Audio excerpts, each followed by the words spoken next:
ನಮಸ್ಕಾರ ಸ್ನೇಹಿತರೆ, ನಮ್ಮ ನಂಬಿಕೆಗೆ ಸ್ವಾಗತ ಸುಸ್ವಾಗತ. ಸ್ನೇಹಿತರೆ, ಅದು 1999 ಜುಲೈ 26. ಈ ದಿನ ಭಾರತೀಯರ ಪಾಲಿಗೆ ಸುದಿನ. ಈ ದಿನವನ್ನ ಕಾರ್ಗಿಲ್ ವಿಜಯ ದಿವಸ್ ಅಂತ ಸಂಭ್ರಮದಿಂದ ಆಚರಣೆ ಮಾಡ್ತೀವಿ. ಭಾರತೀಯರು ಎಂದು ಮರೆಯಲಾರದ ಅವಿಸ್ಮರಣೀಯ ದಿನಗಳಲ್ಲಿ ಜುಲೈ 26 ಕೂಡ ಹೌದು. ಕಾರ್ಗಿಲ್ ಯುದ್ಧ ಭಾರತೀಯ ಪ್ರತಿಯೊಬ್ಬ ಪ್ರಜೆಯ ಮನಸ್ಸಿನಲ್ಲಿ ಅಚ್ಚಳಿಯದೆ ಉಳಿದಿರುವಂಥದ್ದು. ಜಮ್ಮು ಕಾಶ್ಮೀರದ ಕಾರ್ಗಿಲ್ನಲ್ಲಿ ನಡೆದ ಈ ಯುದ್ಧದಲ್ಲಿ ಪಾಕಿಸ್ತಾನವನ್ನ ನಮ್ಮ ಭಾರತದ ವೀರ ಯೋಧರು ಸದೆಬಡಿದು ಅವರು ಆಕ್ರಮಿಸಿಕೊಂಡಿದ್ದ ಜಾಗವನ್ನ ವಶಕ್ಕೆ ಪಡೆದ ದಿನ. 1999 ಮೇ ತಿಂಗಳಿನಲ್ಲಿ ಆರಂಭವಾದ ಕಾರ್ಗಿಲ್ ಯುದ್ಧ ಜುಲೈ ಅಂತ್ಯದವರೆಗೂ ಅಂದರೆ ಸುಮಾರು 2 ತಿಂಗಳುಗಳ ಕಾಲ ನಡೆಯಿತು. ಆ ಯುದ್ಧದಲ್ಲಿ ನಮ್ಮ ಭಾರತೀಯ 100 ಸೈನಿಕರು ಹತರಾದ್ರೆ ಪಾಕಿಸ್ತಾನದ ಸೈನ್ಯವೇ ನಿರ್ನಾಮವಾಗಿ ನೆಲಕಚ್ಚಿತ್ತು. ಇದೀಗ ಪೆಹಲ್ಗಾಮ್ ದಾಳಿಯ ತರುವಾಯವು ತನ್ನ ಅವನತಿಯನ್ನ ಪಾಕಿಸ್ತಾನ ನಿರೀಕ್ಷಿಸಿದಂತಿದೆ. ಮಾತ್ರವಲ್ಲ, ಈಗಲೂ ಕೂಡ ಯುದ್ಧಕ್ಕೆ ಕಾರಣವಾಗಿರೋದು ಪಾಕಿಸ್ತಾನದ ಹಳೆ ಚಾಳಿಯಿಂದಲೇ. ಅಂದರೆ ಪಾಕಿಸ್ತಾನದ ನರಿಬುದ್ಧಿಯೇ ಎಲ್ಲದಕ್ಕೂ ಕಾರಣವಾಗಿದೆ. ಅಂದು ಅಂದರೆ 26 ವರ್ಷಗಳ ಹಿಂದೆ ನಡೆದಿದ್ದ ಕಾರ್ಗಿಲ್ ಯುದ್ಧದಂತೆಯೇ ಈಗಲೂ ಯುದ್ಧ ನಡೆಯುತ್ತಾ ಅನ್ನೋ ಆತಂಕವು ಅನೇಕರದ್ದು. ಅಷ್ಟಕ್ಕೂ ಅಂದು ನಡೆದಿದ್ದ ಇಡೀ ಜಗತ್ತೇ ಎಂದೂ ಮರೆಯಲಾರದ ಮಹಾಯುದ್ಧವನ್ನ ನೆನಪಿಸುವ ಯುದ್ಧವೆಂದೇ ಕಾರ್ಗಿಲ್ ಯುದ್ಧವನ್ನ ಕರೆದ್ರು. ಅಷ್ಟಕ್ಕೂ ಕಾರ್ಗಿಲ್ ಯುದ್ಧ ನಡೆದದ್ದಾದ್ರೂ ಯಾಕೆ, ಯುದ್ಧ ಶುರುವಾಗಿದ್ದಾದ್ರೂ ಯಾಕೆ, ಹಾಗೆ ಯುದ್ಧದ ಪರಿಣಾಮವಾದ್ರೂ ಏನಾಯಿತು, ಅದರಿಂದಾದ ಅನಾಹುತಗಳೇನು ಅನ್ನೋದನ್ನ ಇಂದಿನ ಸಂಚಿಕೆಯಲ್ಲಿ ನೋಡೋಣ. ಅದಕ್ಕೂ ಮುನ್ನ ನಮ್ಮ ನಂಬಿಕೆಗೆ ನಿಮ್ಮ ಬೆಂಬಲವಿರಲಿ. ಸ್ನೇಹಿತರೆ, ಮೊದಲಿಗೆ ಕಾರ್ಗಿಲ್ ಯಾವುದು ಅನ್ನೋದನ್ನ ತಿಳಿಸ್ತಿದ್ದೀನಿ ನೋಡಿ. ಅದು 1947 ಭಾರತದ ವಿಭಜನೆಗೆ ಮೊದಲು ವಿಶ್ವದ ಕೆಲವು ಉನ್ನತ ಶಿಖರಗಳಿಂದ ಬೇರ್ಪಟ್ಟ ಪ್ರತ್ಯೇಕ ಕಣಿವೆಗಳಲ್ಲಿ ವಾಸಿಸುವ ವೈವಿಧ್ಯಮಯ ಭಾಷಿಕ, ಜನಾಂಗೀಯ ಮತ್ತು ಧಾರ್ಮಿಕ ಗುಂಪುಗಳೊಂದಿಗೆ ವಿರಳ ಜನಸಂಖ್ಯೆ ಹೊಂದಿದ ಪ್ರದೇಶವೇ ಕಾರ್ಗಿಲ್. ಲಡಖ್ ಜಿಲ್ಲೆಯ ಬಾಲ್ಟಿಸ್ತಾನ್ ಭಾಗವಾಗಿತ್ತು. ಬಾಲ್ಟಿಸ್ತಾನ್ ಜಿಲ್ಲೆಯನ್ನ LOCಯು ಇಬ್ಬಾಗಿಸುವುದರೊಂದಿಗೆ ಪ್ರಥಮ ಕಾಶ್ಮೀರ ಕದನ ಮುಕ್ತಾಯವಾಗಿತ್ತು. 1971 ಭಾರತ ಪಾಕಿಸ್ತಾನ ಯುದ್ಧದಲ್ಲಿ ಪಾಕಿಸ್ತಾನ ಸೋಲನುಭವಿಸಿದ ಬಳಿಕ ಗಡಿಗೆ ಸಂಬಂಧಿಸಿದಂತೆ ಸಶಸ್ತ್ರ ಸಂಘರ್ಷ ನಡೆಸದಿರುವ ಭರವಸೆಯೊಂದಿಗೆ ಸಿಮ್ಲಾ ಒಪ್ಪಂದಕ್ಕೆ ಉಭಯ ರಾಷ್ಟ್ರಗಳು ಸಹಿ ಹಾಕಿದವು. 1971ರಲ್ಲಿ ಭಾರತ ಪಾಕಿಸ್ತಾನ ಯುದ್ಧದ ಬಳಿಕ ಉಭಯ ರಾಷ್ಟ್ರಗಳು ಸುತ್ತಲಿನ ಶಿಖರಗಳಲ್ಲಿ ಸೇನೆ ಶಿಬಿರಗಳನ್ನು ನಿರ್ಮಿಸುವ ಮೂಲಕ ಸಿಯಾಚಿನ್ ನೀರ್ಗಲ್ಲು ಪ್ರದೇಶದ ಮೇಲೆ ಹಿಡಿತ ಹೊಂದಲು ಪ್ರಯತ್ನಗಳು ನಡೆಸಿಯೇ ಇದ್ವು. ಅದರ ಫಲವಾಗಿ 1980ರಲ್ಲಿ ಸೇನೆಗಳ ನಡುವೆ ಗುಂಡಿನ ಚಕಮಕಿಗಳು ನಡೀತಿದ್ವು. ಆದರೆ ನೆರೆಯ 2 ರಾಷ್ಟ್ರಗಳ ಸೇನಾ ಪಡೆಗಳ ನಡುವೆ ನೇರ ಸುದೀರ್ಘ ಸಂಘರ್ಷ ಮಾತ್ರ ನಡೆದಿರಲಿಲ್ಲ. ಆದಾಗ್ಯೂ 1990ರಲ್ಲಿ ಕಾಶ್ಮೀರದಲ್ಲಿ ಪ್ರತ್ಯೇಕತಾವಾದಿ ಚಟುವಟಿಕೆಗಳಿಂದ ಅವುಗಳಲ್ಲಿ ಕೆಲವಕ್ಕೆ ಪಾಕಿಸ್ತಾನ ಕುಮ್ಮಕ್ಕು ನೀಡಿದ್ದರಿಂದಾಗಿ ಉದ್ವಿಗ್ನತೆ ಮತ್ತು ಸಂಘರ್ಷ ಹೆಚ್ಚುವುದರ ಜೊತೆಗೆ 1998ರಲ್ಲಿ ಉಭಯ ರಾಷ್ಟ್ರಗಳು ಅಣ್ವಸ್ತ್ರ ಪರೀಕ್ಷೆಯನ್ನು ನಡೆಸಿದ್ವು. ಇದು ಯುದ್ಧದ ವಾತಾವರಣ ಸ್ಫೋಟಿಸಲು ದಾರಿ ಕಲ್ಪಿಸಿತ್ತು. ಉದ್ವಿಗ್ನ ಪರಿಸ್ಥಿತಿ ಶಮನದ ಪ್ರಯತ್ನವಾಗಿ 1999ರ ಫೆಬ್ರವರಿಯಲ್ಲಿ ಲಾಹೋರ್ ಘೋಷಣೆಗೆ ಉಭಯ ರಾಷ್ಟ್ರಗಳು ಅಂಕಿತ ಹಾಕಿ ಕಾಶ್ಮೀರ ಸಂಘರ್ಷಕ್ಕೆ ಶಾಂತಿಯುತ ಮತ್ತು ದ್ವಿಪಕ್ಷೀಯ ಪರಿಹಾರವನ್ನು ಕಂಡುಕೊಳ್ಳುವ ಭರವಸೆಯನ್ನು ನೀಡಿದ್ವು. 1998-99ರ ಚಳಿಗಾಲದ ಸಂದರ್ಭದಲ್ಲಿ ಪಾಕಿಸ್ತಾನದ ಸೇನಾಪಡೆ ಮತ್ತು ಅರೆ ಸೇನಾ ಪಡೆಗಳಿಗೆ ಗೌಪ್ಯ ತರಬೇತಿಯನ್ನು ನೀಡಿ ಕೆಲವರನ್ನ ಮುಜಾಹಿದ್ದೀನ್ ಸೋಗಿನಲ್ಲಿ ಭಾರತದ LOC ಅಂದರೆ ಲೈನ್ ಆಫ್ ಕಂಟ್ರೋಲ್ ಪ್ರದೇಶಗಳಿಗೆ ನುಸುಳಿಸಿತ್ತು. ಈ ಅತಿಕ್ರಮಣಕ್ಕೆ ಆಪರೇಷನ್ ಭದ್ರ ಎಂಬ ಸಂಕೇತ ನಾಮವನ್ನು ಇಡಲಾಗಿತ್ತು.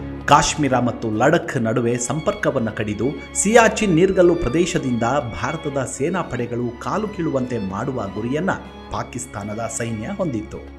ಹೀಗೆ ಮಾಡಿದರೆ ಅತ್ಯಂತ ಕ್ಲಿಷ್ಟಕರವಾಗಿದ್ದ ಕಾಶ್ಮೀರ ವಿವಾದ ಬಗೆಹರಿಸುವ ಮಾತುಕತೆಗೆ ಭಾರತದ ಮೇಲೆ ಒತ್ತಡ ಹೇರುವ ತಂತ್ರವಾಗಿತ್ತು ಪಾಕಿಸ್ತಾನದ್ದು.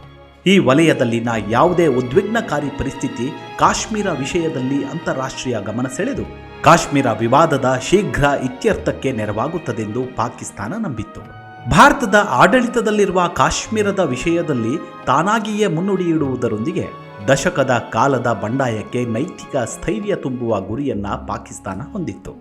1984ರಲ್ಲಿ ಭಾರತ ಮೇಘದೂತ್ ಕಾರ್ಯಾಚರಣೆಯನ್ನು ನಡೆಸಿ ಸಿಯಾಚಿನ್ ನೀರ್ಗಲ್ಲು ಪ್ರದೇಶದ ಬಹುಭಾಗವನ್ನು ವಶಪಡಿಸಿಕೊಂಡಿದ್ದಕ್ಕೆ ಪ್ರತೀಕಾರ ತೀರಿಸಿಕೊಳ್ಳುವುದು ಕೂಡ ಪಾಕಿಸ್ತಾನದ ಕಾರ್ಯಾಚರಣೆಯ ಉದ್ದೇಶವಾಗಿತ್ತು. ಇನ್ನು ಕಾಶ್ಮೀರದ ಕಾರ್ಗಿಲ್ ಹಿಮಾಲಯದ ಬೆಟ್ಟಗುಡ್ಡಗಳಿಂದ ಆವೃತವಾದ ಪ್ರದೇಶ. ಕಾರ್ಗಿಲ್ ಕಾಶ್ಮೀರದ ರಾಜಧಾನಿ ಶ್ರೀನಗರದಿಂದ 205 ಕಿಲೋಮೀಟರ್ ದೂರದಲ್ಲಿದೆ. ಲೇಹ್ ಮತ್ತು ಶ್ರೀನಗರವನ್ನು ಸಂಪರ್ಕಿಸುವ ರಾಷ್ಟ್ರೀಯ ಹೆದ್ದಾರಿ 1 ಕಾರ್ಗಿಲ್ ಮೂಲಕ ಹಾದು ಹೋಗುತ್ತೆ. ಈ ಪ್ರದೇಶದಲ್ಲಿ ಇರುವ ಏಕೈಕ ಹೆದ್ದಾರಿ ಇದೊಂದೇ. ಅಲ್ಲದೆ ವಿಶ್ವದ ಅತ್ಯಂತ ಎತ್ತರದಲ್ಲಿರುವ ಯುದ್ಧ ಭೂಮಿ ಸಿಯಾಚಿನ್ಗೂ ಸಂಪರ್ಕ ಕಲ್ಪಿಸುತ್ತೆ ಈ ಹೆದ್ದಾರಿ. ಅಂದಿನ ಪಾಕಿಸ್ತಾನ ಸೇನಾ ಮುಖ್ಯಸ್ಥ ಜನರಲ್ ಪರ್ವೇಜ್ ಮುಷರಫ್ ಕಾರ್ಗಿಲ್ ಯುದ್ಧದ ಮಾಸ್ಟರ್ ಮೈಂಡ್ ಎಂದು ನಂತರ ಗೊತ್ತಾಗತ್ತೆ. ಕಾಶ್ಮೀರದಲ್ಲಿ ಒಳನುಗ್ಗುವ ಯೋಜನೆಯನ್ನ ತುಂಬಾ ನಾಜೂಕಾಗಿ ಮುಷರಫ್ ಯೋಜಿಸಿದ್ದ. ವಿಶೇಷ ಅಂದರೆ ಅಂದಿನ ಪಾಕ್ ಪ್ರಧಾನಿಯಾಗಿದ್ದ ನವಾಜ್ ಶರೀಫ್ ಅವರಿಗೂ ಈ ಬಗ್ಗೆ ಮಾಹಿತಿ ಇರಲಿಲ್ಲ. ಈ ಕಾರ್ಯದಲ್ಲಿ ಮುಷರಫ್ಗೆ ನೆರವಾಗಿದ್ದು ಲೆಫ್ಟಿನೆಂಟ್ ಜನರಲ್ ಮೊಹಮ್ಮದ್ ಅಜೀಜ್ ಮಾತ್ರ. ಈ ಯುದ್ಧ ನಡೆಯಲು ಮುಖ್ಯ ಕಾರಣ ಪಾಕಿಸ್ತಾನದ ಮೋಸದಾಟ. ಕಾರ್ಗಿಲ್ ಪ್ರದೇಶದಲ್ಲಿ ಭಾರತ ಮತ್ತು ಪಾಕಿಸ್ತಾನದ ಲೈನ್ ಆಫ್ ಕಂಟ್ರೋಲ್ ಇದೆ. ಅದನ್ನ LOC ಅಂತ ಕರೀತಾರೆ. ಈ ಪ್ರದೇಶದಲ್ಲಿ ಚಳಿಗಾಲದಲ್ಲಿ -°C ಇಳಿಯುತ್ತೆ. ಇದರಿಂದ ಇಲ್ಲಿ ಗಡಿ ಕಾಯುವುದು ಭಾರತಕ್ಕೆ ಸವಾಲಿನ ಕೆಲಸ. ಚಳಿಗಾಲದಲ್ಲಿ ಭಾರತೀಯ ಸೈನಿಕರು ಮತ್ತು ಪಾಕ್ ಸೈನಿಕರು ಇಲ್ಲಿಂದ ಸ್ಥಳಾಂತರಗೊಳ್ತಾರೆ. ಚಳಿಗಾಲ ಮುಗಿದ ಬಳಿಕ ಇಲ್ಲಿಗೆ ಮತ್ತೆ ಗಡಿ ಕಾಯೋದಕ್ಕೆ ಹೋಗುವುದು ಹಿಂದಿನಿಂದ ನಡೆದುಕೊಂಡು ಬಂದಿದ್ದ ಪದ್ಧತಿ. 1999ರಲ್ಲಿ ಈ ಸಂದರ್ಭವನ್ನೇ ಬಳಸಿಕೊಂಡ ಪಾಕಿಸ್ತಾನ ಕಾಶ್ಮೀರದ ಹೋರಾಟಗಾರರ ಹೆಸರಿನಲ್ಲಿ ಪಾಕ್ ಸೈನಿಕರು ಭಾರತದ ಪ್ರಮುಖ ಭಾಗಗಳನ್ನು ತನ್ನ ವಶಕ್ಕೆ ಪಡೆದುಕೊಳ್ತು. ಆರಂಭದಲ್ಲಿ ಪಾಕಿಸ್ತಾನಿಯರು ಭಾರತದ ಒಳಕ್ಕೆ ಸುಮಾರು ದೂರ ನುಸುಳಿ ಬಂದಿದ್ರು. ಆದರೂ ಅದು ಭಾರತೀಯ ಸೇನೆಯ ಅರಿವಿಗೆ ಬಂದಿರಲಿಲ್ಲ. ಆದರೆ ಪಾಕಿಸ್ತಾನಿಯರನ್ನ ಕಂಡ ಕಾಶ್ಮೀರದ ಕೆಲವು ಕುರಿಗಾಹಿ ಜನರು ಭಾರತೀಯ ಸೇನೆಗೆ ವಿಷಯವನ್ನು ಮುಟ್ಟಿಸ್ತಾರೆ. ತಕ್ಷಣವೇ ಕಾರ್ಯಪ್ರವೃತ್ತರಾದ ಸೇನಾಧಿಕಾರಿಗಳು 5 ಯೋಧರನ್ನ ಗಸ್ತು ತಿರುಗಲೆಂದು ಕಳುಹಿಸಿಕೊಡ್ತಾರೆ. ಆದರೆ ಆಕ್ರಮಣ ಮನಸ್ಥಿತಿಯಲ್ಲಿದ್ದ ಪಾಕ್ನ ಸೇನೆ ಭಾರತದ ಆ 5 ಯೋಧರನ್ನು ಚಿತ್ರಹಿಂಸೆ ಮಾಡಿಕೊಳ್ತಾರೆ. ಇದನ್ನ ಗಂಭೀರವಾಗಿ ಪರಿಗಣಿಸಿದ ಭಾರತ ತಕ್ಷಣವೇ ಪಾಕಿಸ್ತಾನಕ್ಕೆ ಪ್ರತ್ಯುತ್ತರ ನೀಡಲು ನಿರ್ಧರಿಸುತ್ತೆ. ಇದಕ್ಕಾಗಿ ಸೇನೆಯನ್ನ ಸಿದ್ಧಗೊಳಿಸಿತ್ತು. ಭಾರತ ಸರ್ಕಾರ 20,000 ಭಾರತೀಯ ಸೈನಿಕರನ್ನ ಸಜ್ಜುಗೊಳಿಸಿ ಮೇ 3ರಿಂದ ಆಪರೇಷನ್ ವಿಜಯ ಹೆಸರಿನಲ್ಲಿ ಕಾರ್ಯಾಚರಣೆಯನ್ನ ಆರಂಭ ಮಾಡುತ್ತೆ. ಅತ್ತ ಪಾಕಿಸ್ತಾನವೂ ಕೂಡ ಭಾರತದ ಮೇಲೆ ದಾಳಿ ಮಾಡಲು ಸಕಲ ಸಿದ್ಧತೆಯನ್ನ ಮಾಡಿಕೊಂಡಿತ್ತು. ಅದರಂತೆ ಪಾಕ್ ಸುಮಾರು 5,000ಕ್ಕೂ ಹೆಚ್ಚು ಸೈನಿಕರನ್ನ ಕಳುಹಿಸಿಕೊಟ್ಟಿತ್ತು. ಕಾರ್ಗಿಲ್ ಯುದ್ಧಕ್ಕೆ ವಾಯುಪಡೆಯನ್ನ ಬಳಸಿಕೊಳ್ಳಬೇಕೆಂದು 1999ನೇ ಮೇ 24ರಂದು ನಿರ್ಧರಿಸಲಾಗುತ್ತೆ. ಆದರೆ ಯಾವುದೇ ಕಾರಣಕ್ಕೂ ಗಡಿ ನಿಯಂತ್ರಣ ರೇಖೆಯನ್ನ ದಾಟದಿರಲು ತೀರ್ಮಾನಿಸಲಾಗುತ್ತೆ. ತನ್ನ ಗಡಿಯೊಳಗೆ ಅವಿತಿದ್ದ ಶತ್ರು ಸೈನಿಕರ ಮೇಲೆ ವಾಯುಪಡೆಯು ಬಾಂಬ್ ದಾಳಿಯನ್ನ ನಡೆಸಲಾರಂಭಿಸಿತು. ಯುದ್ಧದ ವೇಳೆ ಡ್ರಾಸ್ ಕಾರ್ಗಿಲ್ ಪ್ರದೇಶದ ಟೈಗರ್ ಹಿಲ್ ಯುದ್ಧ ಭೂಮಿಯ ಪ್ರಮುಖ ಸ್ಥಳವಾಗಿತ್ತು. 60 ದಿನಗಳ ಸತತ ಯುದ್ಧ ಹಾಗೂ ಅಂತಾರಾಷ್ಟ್ರೀಯ ಸಮುದಾಯದ ಬೆಂಬಲದಿಂದಾಗಿ ಭಾರತೀಯ ಸೇನೆ ಅಂತಿಮವಾಗಿ ಟೈಗರ್ ಹಿಲ್ ಅನ್ನ ಮರು ಸ್ವಾಧೀನಕ್ಕೆ ಪಡೆದು ಪಾಕಿಸ್ತಾನಿ ಸೈನಿಕರನ್ನ ಹಿಮ್ಮೆಟ್ಟಿಸಲು ಯಶಸ್ವಿಯಾಗುತ್ತೆ. ಎತ್ತರದ ಪ್ರದೇಶದಲ್ಲಿ ಸಾಕಷ್ಟು ಸಮಸ್ಯೆ ಇದ್ದರೂ ಶೆಲ್ ದಾಳಿಯ ಮೂಲಕ ಭಾರತೀಯ ಸೇನೆ ಪಾಕಿಸ್ತಾನಿಯ ಬಂಕರ್ಗಳತ್ತ ದೃಷ್ಟಿ ಇರಿಸಿತ್ತು. ಭಾರತಕ್ಕೆ ಬೋಫೋರ್ಸ್ ಫಿರಂಗಿ, ವಾಯುಪಡೆಯ MiG-27, MiG-29 ಯುದ್ಧ ವಿಮಾನಗಳು ಸಾಕಷ್ಟು ಬಲ ತುಂಬಿದವು. ಆಪರೇಷನ್ ಸಫೇದ್ ಸಾಗರ್ ಅನ್ನ ಪ್ರಾರಂಭಿಸಿದ ಭಾರತೀಯ ಸೇನೆ ಪಾಕಿಸ್ತಾನದ ಸೈನಿಕರ ಮೇಲೆ ದಾಳಿ ಮಾಡಲು ಇಂಡಿಯನ್ MiG-21, MiG-27 ಮತ್ತು ಮಿರಾಜ್ 2000 ನಂತಹ ಯುದ್ಧ ವಿಮಾನಗಳನ್ನು ಬಳಸಿಕೊಳ್ಳುತ್ತೆ. ಪಾಕ್ ಶತ್ರುಗಳನ್ನು ನಿರ್ಮೂಲನೆ ಮಾಡಲು IAF ಯೋಧರು ಈ ವಿಮಾನಗಳಿಂದ ರಾಕೆಟ್ ಮತ್ತು ಕ್ಷಿಪಣಿಗಳನ್ನು ಹಾರಿಸ್ತಾರೆ. ತೈಲ ಮತ್ತು ಇಂಧನ ಪೂರೈಕೆಯನ್ನು ನಿಲ್ಲಿಸಲು ಯುದ್ಧದ ಸಮಯದಲ್ಲಿ ಪಾಕಿಸ್ತಾನದ ಬಂದರುಗಳನ್ನು ನಿರ್ಬಂಧಿಸಲು ಭಾರತೀಯ ನೌಕಾಪಡೆ ಆಪರೇಷನ್ ತಲ್ವಾರ್ ಅನ್ನು ಪ್ರಾರಂಭಿಸುತ್ತೆ. ಇದರಿಂದಾಗಿ ಪಾಕಿಸ್ತಾನಿಯರ ಸೇನೆಯನ್ನು ಹಿಮ್ಮೆಟ್ಟಿಸುವಲ್ಲಿ ಭಾರತ ಯಶಸ್ವಿಯಾಗತ್ತೆ. ಪಾಕಿಸ್ತಾನಿಗಳನ್ನು ಬಗ್ಗು ಬಡಿದ ಭಾರತೀಯ ಸೈನಿಕರು ಜುಲೈ 24ರಂದು ಪಾಕಿಗಳನ್ನು ಹಿಮ್ಮೆಟ್ಟಿಸಿ ಭಾರತ ಯುದ್ಧ ಗೆಲ್ಲುತ್ತೆ. ಕಾರ್ಗಿಲ್ನಲ್ಲಿ ಸುಮಾರು 500ಕ್ಕೂ ಹೆಚ್ಚು ಭಾರತೀಯ ವೀರ ಯೋಧರು ಮರಣವನ್ನು ಹೊಂದಿದ್ರೆ ಪಾಕಿಸ್ತಾನ ತನ್ನ ಸೇನೆಯ 4,000ಕ್ಕಿಂತಲೂ ಹೆಚ್ಚು ಸೈನಿಕರನ್ನು ಕಳೆದುಕೊಳ್ಳುತ್ತೆ. ಜುಲೈ 2, 1972ರಂದು 2 ದೇಶಗಳು ಸಹಿ ಮಾಡಿದ್ದ ಶಿಮ್ಲಾ ಒಪ್ಪಂದ ಚಾಲ್ತಿಯಲ್ಲಿದ್ದರೂ ಕೂಡ ಕಾರ್ಗಿಲ್ ಯುದ್ಧವು ನಡೆದಿತ್ತು. 2ನೇ ಮಹಾಯುದ್ಧದ ನಂತರ ಜರುಗಿದ್ದ ದೊಡ್ಡ ಯುದ್ಧ ಕಾರ್ಗಿಲ್ ಯುದ್ಧವಾಗಿತ್ತು. ಈ ಯುದ್ಧದ ಪರಿಣಾಮವಾಗಿ ಫೆಬ್ರವರಿ 2000ವರೆಗೂ ಭಾರತೀಯ ಷೇರುಪೇಟೆ 30ರಷ್ಟು ಏರಿಕೆ ಕಾಣುತ್ತೆ. ಮುಂದಿನ ಭಾರತೀಯ ರಾಷ್ಟ್ರೀಯ ಬಜೆಟ್ನಲ್ಲಿ ಸೇನೆ ವೆಚ್ಚಕ್ಕೆ ಪ್ರಮುಖ ಹೆಚ್ಚಳಗಳು ಸೇರಿಕೊಳ್ತವೆ. ದೇಶಭಕ್ತಿಯು ಉಕ್ಕೇರಿತ್ತು ಮತ್ತು ಕಾರ್ಗಿಲ್ ಹೋರಾಟಕ್ಕೆ ಅನೇಕ ಗಣ್ಯ ವ್ಯಕ್ತಿಗಳು ಬೆಂಬಲ ವ್ಯಕ್ತಪಡಿಸಿದರು. ಪೈಲಟ್ ಅಜಯ್ ಅಹುಜಾ ಅವರನ್ನ ಹತ್ಯೆ ಮಾಡಿ ಪಾಕಿಸ್ತಾನ ಪಡೆಗಳು ಅವರ ದೇಹವನ್ನು ಛಿದ್ರಗೊಳಿಸಿತೆಂದು ಭಾರತೀಯ ಅಧಿಕಾರಿಗಳು ವರದಿ ಮಾಡಿದ ಬಳಿಕ ಪೈಲಟ್ ಅಜಯ್ ಅಹುಜಾ ಸಾವಿನ ಬಗ್ಗೆ ಮಾಧ್ಯಮಗಳ ವರದಿಗಳು ಭಾರತೀಯರನ್ನ ಮತ್ತಷ್ಟು ಕೆರಳಿಸಿತ್ತು. ಯುದ್ಧವು ಭಾರತದ ಸೇನೆಗೆ ನಿರೀಕ್ಷೆಗಿಂತ ಹೆಚ್ಚು ಸಾವು ನೋವುಗಳನ್ನು ಉಂಟುಮಾಡಿತು. ಸತ್ತವರಲ್ಲಿ ನೂತನವಾಗಿ ನೇಮಕಗೊಂಡ ಅಧಿಕಾರಿಗಳೇ ಗಣನೀಯ ಪ್ರಮಾಣದಲ್ಲಿದ್ದರು.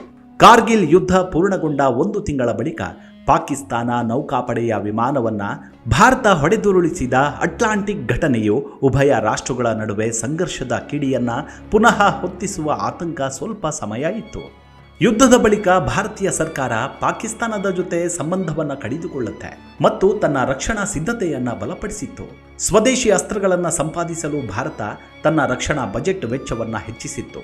ಸೇನಾ ಖರೀದಿಯಲ್ಲಿ ಅಕ್ರಮಗಳು ನಡೆದ ಬಗ್ಗೆ ಮಾಧ್ಯಮಗಳು ವರದಿ ಮಾಡಿದವು ಮತ್ತು ಯುದ್ಧದ ಸಂದರ್ಭದಲ್ಲಿ ಅತಿಕ್ರಮಣಗಳನ್ನು ಊಹಿಸುವಲ್ಲಿ ಮತ್ತು ನುಸುಳುಕೋರರ ಗುರುತು ಪತ್ತೆ ಮಾಡುವಲ್ಲಿ ವಿಫಲವಾದ ರಾ ಮುಂತಾದ ಗುಪ್ತಚರ ಸಂಸ್ಥೆಗಳು ಟೀಕೆಗೆ ಗುರಿಯಾದವು.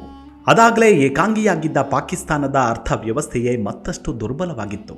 ಅನೇಕ ಅಧಿಕಾರಿಗಳ ಮೃತದೇಹಗಳನ್ನು ಸ್ವೀಕರಿಸಲು ಸರ್ಕಾರ ನಿರಾಕರಿಸುತ್ತೆ. ಈ ವಿಷಯದಿಂದಾಗಿಯೇ ಪಾಕಿಸ್ತಾನದ ಉತ್ತರದ ಪ್ರದೇಶಗಳಲ್ಲಿ ಆಕ್ರೋಶ ಮತ್ತು ಪ್ರತಿಭಟನೆಗಳು ಭುಗಿಲೆದವು.